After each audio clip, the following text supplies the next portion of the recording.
Not only has the COVID-19 pandemic caused chaos in the personal lives of all persons, but it has and still will bring major changes in employment law. Employers have been forced to choose between retrenching employees, cutting salaries, or regarding the lockdown as the employees' annual leave. The pandemic has no doubt affected employees and employers negatively, with serious economic strain not only on employees but also on employers. Issues at hand include the unilateral decision-making by employers in changing employment conditions or retrenching without following the proper procedures as per the South African employment law. And joining me now to discuss how the pandemic has changed labor laws in the country is Sello Mohajane. He's the CSMA's director and labor consultant, Tony Healy. Good evening to you both, and thank you so much for your time tonight. I'll begin with you, Ndate Mohajane, joining us here in studio. Let's just then talk about how the pandemic has changed the face of labor laws in this country. Are you finding that employers are violating more of the rules? Thank you very much for having me, and thank you for having the CCMA. A direct response to a question whether the pandemic has changed the laws, the answer is no. The laws have not changed. There are proposed bills that are being considered at the moment, particularly the Occupational Health and Safety Act and guidelines pertaining to that. There are certain proposed amendments to the Labour Relations Act. Those are in considerations. There are bills and others are being discussed at NEDLAC. What has changed? It's the interpretation of laws to apply the regulations and the statutory obligations that arise as a result of the COVID-19. So the bigger problem is not so much about the change of the law. It's about how we apply it and how we interpret it. To give a very practical example, when the regulations were issued in terms of COVID in relation to essential services, there are certain services which were declared to be essential. But that definition of essential is not the same definition that you find in the Labour Relations Act, because the Labour Relations Act does define what an essential services is. So you find confusion of those that are deemed essential services by the CCMA under the Essential Services Committee of the CCMA, and then those that are defined as such by now in terms of the regulations issued in terms of COVID-19. So when it comes to the execution of those specific legislation, then you find a statutory conflict. Then it causes confusion on which forum to use and what to do. That's what has been the problem, but not the change in law. Tony, if I can bring you into this conversation, certainly a worrying picture there. The interpretation of what is to be done appears to be the problem here. Do you think that COVID-19 has given employers a blank check when it comes to violating some of the rules? Good evening. Not at all. Not at all. The Labour Relations Act makes provisions regarding a whole host of issues, including one you mentioned, with job losses or retrenchments. As Cameron has said, there's been COVID hasn't made any difference, for now at least, regarding the labour legislation landscape. But, I don't think you're necessarily seeing employers flouting regulations any more or less than they did before. They're faced with circumstances which are unprecedented. But as far as COVID and retrenchment is concerned, for example, it makes no difference whatsoever to the procedures that need to be followed if an employer believes they need to retrench. And when Cameron, when you look at the situation, we've heard of some of the employees who said then that because of the pandemic, they found themselves in situations where they told your salary will be cut by maybe 30%, or your salary will be cut by a certain portion. And this did not happen in conjunction or in consultation with them. Would you say then that the employers are then flouting the rules here, or is it simply the system and the situation demanding that they do that in order to save their businesses? To change the terms and conditions of any employee without engagement or consent, it's a violation, because that's a unilateral change to terms and conditions of employment. So you don't do that. What must be accepted is that the COVID did cause operational problems to the enterprises, which includes financial problem. including the actual operations. So if from the financial point of view, the employer finds it difficult to meet the salary obligations, the decent thing to do, even without talking law, is to engage and consult with your employees and say, look, we had 1 million rand, now we have 500,000 rand, we can't afford the salaries, can you work with me here because you understand it's because of the COVID. Then you do so. If there's no money at all, it does not mean that you must now act in dispensation with Section 189 procedures that must be followed. So what I'm saying is, with or without the COVID, there is no license to act without procedure in terms of the LRA. You still comply with it because when the LRA was created and procedures, it's intended to protect certain interests, both the employer and the employee, even if you're contracted by or confronted by financial problems. Financial problems of COVID are not necessarily different for a normal operational financial problems of an enterprise. The only difference is causation, but causation doesn't change the substratum of the foundation, what caused the financial problems, invoking invariably the application of the normal LRA procedures and guidelines. So if you don't follow that, even if you have a good reason, you're still wrong. And Tony, when you look at the International Trade Union Confederation Global Rights Index last year, it found that strikes were severely restricted or banned, and this was in about 85% of some of the countries that were surveyed. We have seen pockets of strike action here in South Africa. Would you say that the rights of the workers on that particular front has taken a backseat during this time? No, not at all. So we must remember that the right to strike is enshrined in our Constitution. COVID pandemic is absolutely and is not going to move. So we have a very important right to strike enshrined in our Constitution. And as I say, COVID is going to make no impact on that. Tony, I'm going to just pause you there for a moment and ask that the team tries to re-establish a better connection with you, because we are struggling to hear some of what you're saying, because that is extremely important, because this particular point of strikes, Cameron, is certainly something that, others have really said that given this time, it has taken a back seat. And when you look at an index like the International Trade Union Confederation, it says that it looks like the rights of the workers when it comes to organizing may have been restricted somewhat, given some of the lockdown regulations. Did you find that that has become a concern for the CCMA as well? It's not a concern, because the right to strike is a constitutionally protected right. So there's no law or regulations that can restrict unreasonably outside the four corners of the Constitution.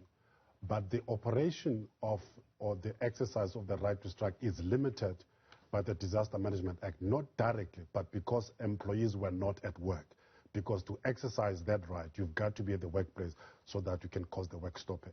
So to the extent that operationally it is prevented by the availability of employees to do so, has limited that strike. But what we must understand, that every right contained in the Constitution, including the right to strike, it is a limited right in terms of Section 36 of the Constitution.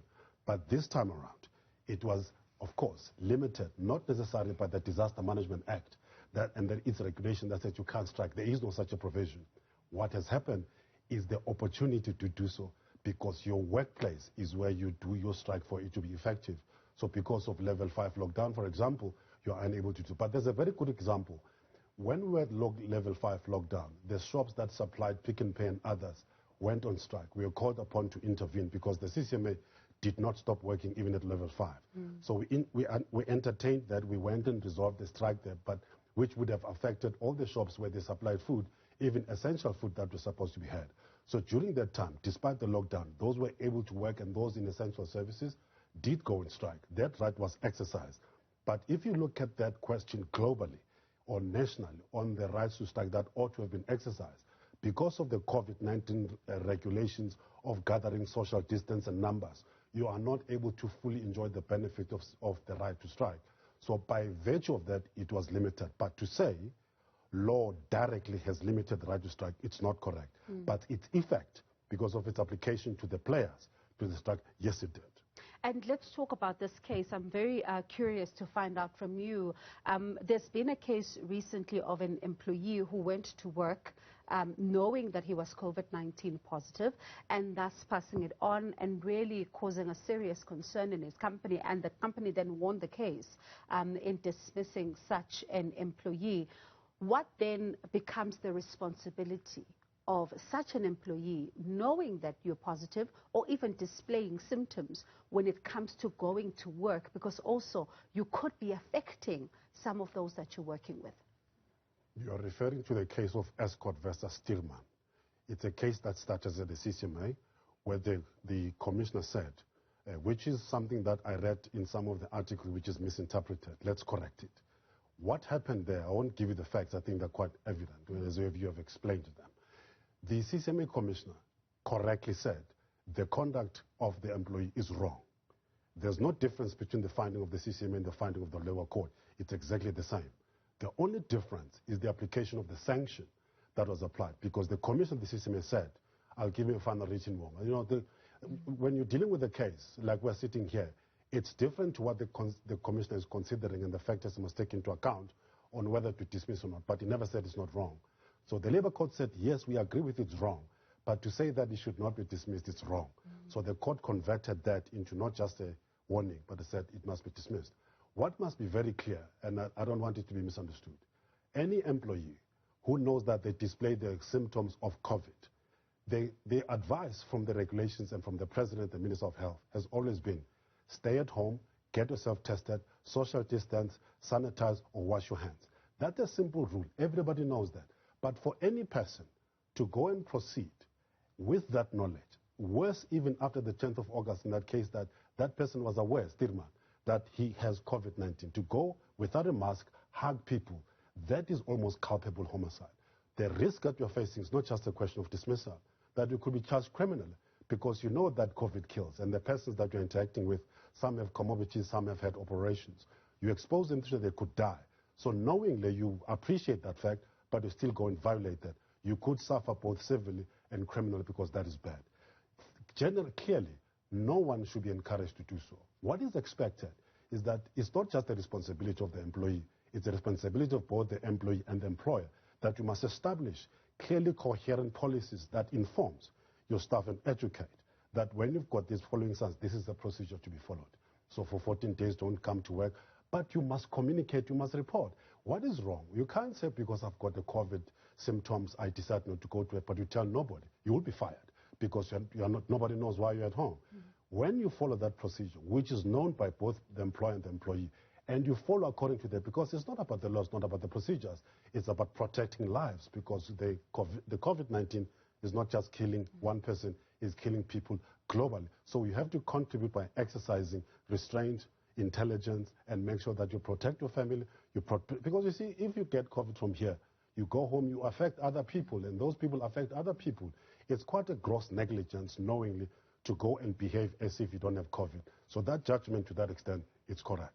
And Tonya, do you understand that you are back with us on the line? I certainly hope it is better now. We're talking here about the responsibilities then of employees who are displaying COVID symptoms or even flu-like symptoms, for them to be able to self-isolate and not come to work, you know, in order to avoid putting some of their colleagues at risk. Let's talk then about how do employers ensure that this is then not abused, and in fact, it is, you know, an employee who's displaying such symptoms, and, you know, who will then not be abusing the system just by saying, I'm displaying symptoms, I'm going to test, because it's also free in government institutions.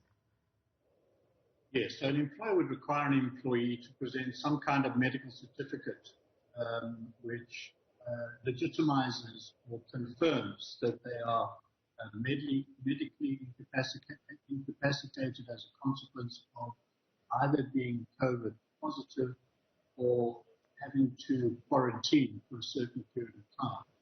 So any leave such as sick leave needs to be monitored very closely, and there needs to be certification to prove, medical certification to prove that indeed this is a legitimate sick leave and not abuse. And I'm going to ask you just to pause for now as we go for a quick ad break. When we come back, let's round up this conversation. Thanks for staying with us. Let's continue then our conversation with Sello Mokgajane, who's the CCMA director, who's joining us here in studio, as well as labor consultant Tony Healy. Tony, as we round up this conversation, let's talk then about the responsibility of employers when it comes to protecting employees against COVID-19. Well, employers have a huge responsibility to protect employees. They have a huge responsibility to protect everybody when it comes to COVID-19. And that means following, for example, the level 1 guidelines. It means paying particular attention to the Occupational Health and Safety Act. It means paying particular attention to all of the protocols, social distancing, sanitizing, etc. And that goes for every single employer. And with that comes the implications that that has on the operations of every business. But it's of paramount importance that they pay particular attention to all of the protocols relating to COVID, and they do everything in terms of their obligations and the extended protocols and obligations in terms of the emergency legislation. So employers have a huge responsibility to protect employees, particularly in these circumstances. And as a final question from me, Cameron, let's look then at the issue of some of those who are saying, if I go to work, I'm not going to get paid. Some of them are freelancers, others even have got contracts that say when you miss a day of work, you simply cannot work. And others then are using that as a reason to then not talk about some of these symptoms that they may be displaying. What dangers are they posing here, and what could they find themselves guilty of? Firstly, it's important to understand that when we're talking about employees, we must adopt what the Constitution calls a worker.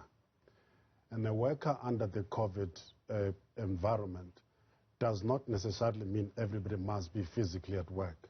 We must identify the inherent requirements of the job. For example, a cleaner cannot clean remotely, but other freelancers can work remotely if they have the tools of trade. So we must redefine what workplace means, because today, if I'm at home, but I am in fact at work, I'm working remotely, I must be regarded as work. What we should be focusing on is the delivery of the product. So what is important is for us to have an agreement about how we rearrange my workplace. Because if I get injured while at home, is that an injury at work? It's an interesting question. If I work from home, I do accumulate leave because I'm at work. So the working arrangements and the content scope of the Constitution or the contract that we have must be redefined. But we must not use the change in the working space and environment as a means to punish. That's why it's important to understand the content and scope of my work. If I'm capable of delivering my work without being physically present, it must be agreed and clarified right from the beginning, so that if I don't show up, don't say it's a no work, no pay. I must be paid. Focus on the product that is delivered and provide the tools of trade to work remotely. That's what is important. That is what is clear in my mind. I tell you what, Cameron, it sounds like we need to have more of this discussion as we continue then to even see some of the numbers starting to rise and concerns and fears of a third wave then on what the responsibilities of the employers and the employees then is when it comes to this particular situation, serious, labor law issues then that need urgent attention. Tony, thank you so much for your time tonight. Certainly do appreciate it. And that was CCMA Director Sello Mokgajane was joining us in studio, as well as labor consultant Tony Healy was joining us via video line from Cape Town.